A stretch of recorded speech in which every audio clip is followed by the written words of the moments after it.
of Liverpool's match? And I want to. Kate last night on the Top 6 show predicted a 4-1 win in Paris for Paris Saint-Germain. Can you see Liverpool losing, getting beat badly, or does this? Or do you think Liverpool are going to come up trumps? How do you see this game going? I will say PSG's form is fantastic. The goals are flowing. But what do you make of that? Their chances tomorrow night? They have definitely got a chance, without a doubt. PSG, I think, but I played them at the start. They weren't good, man. I know they've got better. I appreciate that. Appreciate their form's good. They've got a good midfield, actually. I think João Neves and Fabian Ruiz and Vitinha, I think they've got some good players in that midfield. Dembele's on fire. Can't remember the left winger's name now. The young lad, the French lad. What's his name? Barcola. He's been on fire as well. So when you look at it, they've got some players that can hurt Liverpool. But I just fancy Liverpool over these 2 legs affair, man. I just think they're going to be too good for them. And I think that PSG have proven some weaknesses and provided some weaknesses this season. And if you can actually look towards that, I do think that you'll be fine. I mean, we beat them 2-0 and everyone says we're rubbish. And to be fair, we have been, right? At home this season, we beat them quite convincingly. It was quite an easy game. So I fancy Liverpool over 2 legs, man. I really do. And if I'm honest, I'll never rule out Liverpool at Anfield on a European night. I think that's just a horrible place to go. I mean, it's a horrible place to go domestically for us lot, right? But to go there on a European night with that Anfield crowd rocking is absolutely phenomenal. So I do fancy them. But I don't think it'll be like a 4-1 is absolutely mad, in my opinion. I do not see that happening. I do not see it being one of those games. I think that it could be a tricky one. But over 2 legs, I think it will be absolutely fine. I expect Liverpool to go through, man. But look, Tel, I've got to shoot, man. But I know you've got to go. You've got to get to the game and that. And I'll speak to you again soon. LB and I are staying. No worries, mate. LB and I are staying here with you all for a little while longer. So stay with us. Hit like and share buttons. The thing is, as well, this comment here says we beat PSG 1-0. This is from Mohammed. He says we beat PSG 1-0 in November.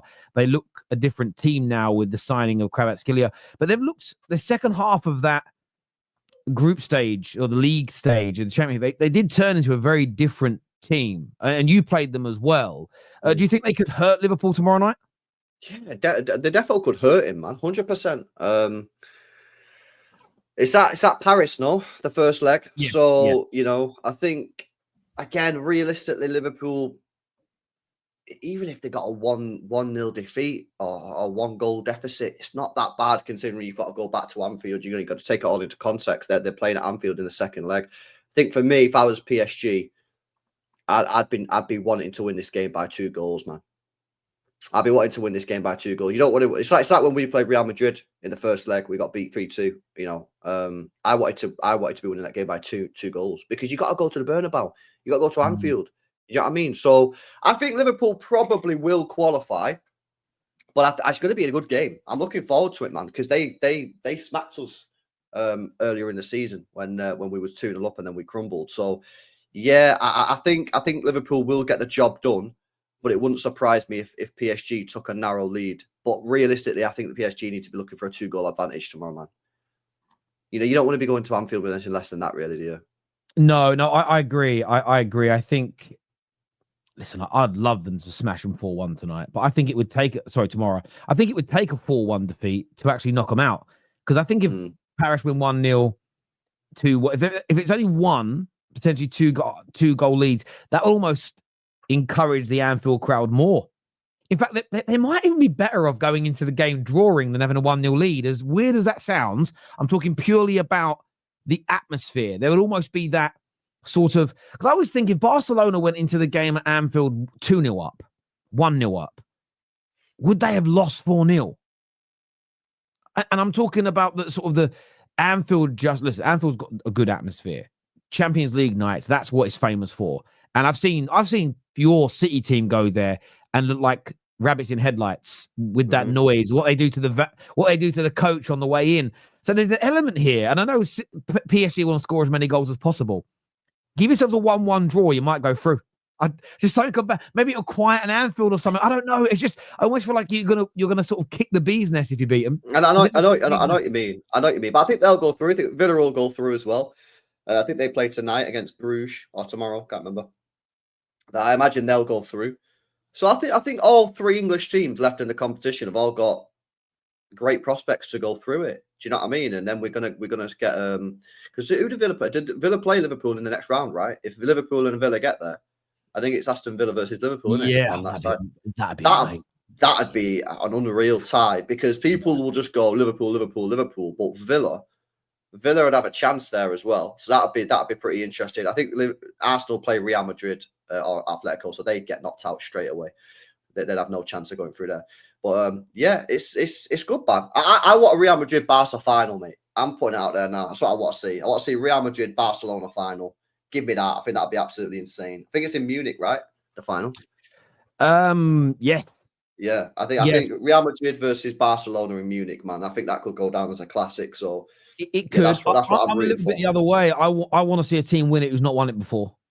So I'd love to see PSG, Atletico Madrid, Bayer Leverkusen. I'd like to see a team that's never won it before go and do it. Mainly because it's just, it's another team that's not adding or catching, pulling further away from Man United or getting closer to us. It's very strategic. I'd almost like to see Diego Simeone do it, I think, for everything he's done. When you think about the difference in finances between between the two Madrid clubs, for him to finally win one after missing out on a few occasions. And it's only been because he's been up against Real Madrid, they didn't do it. And they've got a chance to knock them out. But yeah, an El Clasico final could be amazing. That'd be so good, man. That'd be so good. Do you know what I mean? So yeah, that's what I want to see, man. But I like this tournament, me. I think for the fact that we got knocked out. I actually think this new format's been great. Do you know what I mean? I heard a lot of people moaning about it, and for me, it's been a great new format. I think it's kept it interesting all the way until the end of the league phase. And people say that I think it literally gives you the best opportunity to get into the round of 16. If you don't get to the round of 16, you do not deserve to be in the round of 16. Yeah, because the only way that you're not getting there is if you finish in the bottom 12 or bottom 10 of the league phase, in which case, if you finish bottom 10, bottom 12 of a 36-team league, then you really don't deserve to be there. Or as if you get knocked out in the playoff round, which is what happened to us. So if it happens to you, you don't deserve to be there. So for me, I proper enjoyed it, man. I think it's well better, and I can't believe people are moaning about it. I think it's been clear in the tournament. I've enjoyed it too. The exact reasons you've given. I've loved the fact there's been some shock teams in and around the top 8. Brest just missed out, but what a campaign they had for a club their size. Villa are a standout as an example. The playoffs give everybody an extra opportunity, most teams an extra opportunity. And even until the final group league game, most teams still had a chance of making it if they won their match. So, yeah, I've really enjoyed it. Plus, there hasn't been all these... what I used to hate about the old Champions League format is the last game would be the beginning of December, and then you wouldn't see a ball kicked again until like the end of Feb. Where now there's basically like a 3.5 week gap over Christmas, but it's just continual European football all year. And I personally enjoy that. There is another permutation that could be good, though, especially for straight facts. And I think we'd have to do a very special. I have promised I'd fly them to England and we'll do a big watch along together. There could be the Hussam Mo derby, Inter versus Liverpool, could be a final as well. So purely from a straight facts perspective, that'd be wicked. That'd be fun and toxic in that room. Can you imagine them two together in the same room in real life? Yeah. Oh God, that would be interesting. Terry works for UEFA. What? Because I like the new format. Oh God, some of you are weak, man. But you're a grown man. It is better. Like, bro, like we used to get in that old format, and by match day 5, it was dead. Most groups were literally dead after match day 5. You'd have a random game that no one wanted to watch. Match day 6, it was just awful. Yeah, bar maybe like 1 or 2 groups. Yeah, now, all games are interesting all the way up until match day 8 because you got teams fighting to stay in the league. You got teams fighting to get into the top 8, so they don't have to play the playoff game. Like it's good, man. Like it's great. Yeah, I agree completely. The only thing I would actually change and add to it is I think that. Because you look at Liverpool as an example, Liverpool, there were some teams that have come in at top 2, top 3, and have ended up with really hard ties. But what I would do, because it was still down to luck, the luck of the draw, is I would make it so that if you finish maybe top 4, you are guaranteed to play your second leg at home, regardless. I would bring a more of a seeded level into it the whole way through. I thought they'd done that, though, haven't they? No, I thought so as well. But when we watched the draw, it was you knew which team it was, and then they drew out which team was at home first and away and home second. And there were a couple of teams. I think it might be Barcelona, but it's somebody. I'm going to look now. Actually, there's somebody that finished. I could be wrong when I could be wrong when I say this. No, Barcelona ended up being away in the end, but it's there was a couple of teams that were complaining that they finished quite high in the league standings, but they've ended up being the right way round. But yeah, look, either way, I think there should just be seeding the whole. Maybe it has been in place, and maybe I just misconstrued what they said on the live show. But yeah, I like it. I like the seeding element. I like that theoretically, if you come top, you get an easier draw in the first round of the knockouts. That hasn't quite happened for Liverpool because they've ended up with PSG. Because they started poorly. But that happens all the time, though, doesn't it? That happened in the old format. Yeah, exactly. And I think that adds a layer of sort of jeopardy where you think, well, hang on a minute. You think I've come first. We're going to get an easy draw. But, oh, Jesus Christ, Paris Saint-Germain pulled it off in the last 2 games. Now we end up playing them. I think it adds a great layer to this. You look at some of these ties as well. You've got sort of Munich Leverkusen. You've got the Madrid derby as an example. PSG versus Liverpool.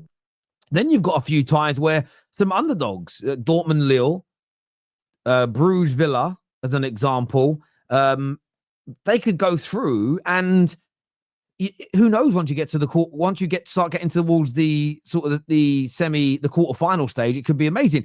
And equally, there's games that are repeating quickly. Like Benfica Barca was an amazing league game. And there was another one that was in the league that was Club Brugge Villa. They've already played each other. So I love it. I really like it. And some people don't. That's on you. But I think it's been really, really good. And Somali Flame says new format makes more sense. Yeah, I agree. Especially now we all know how it understands. Yeah, I do personally like that. Arsenal will get to the semis and face Villa. Ati will beat Madrid.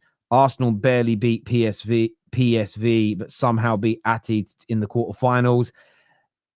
Led by beat Villa in the semi. Yeah. Do you know what? Say Arsenal did that.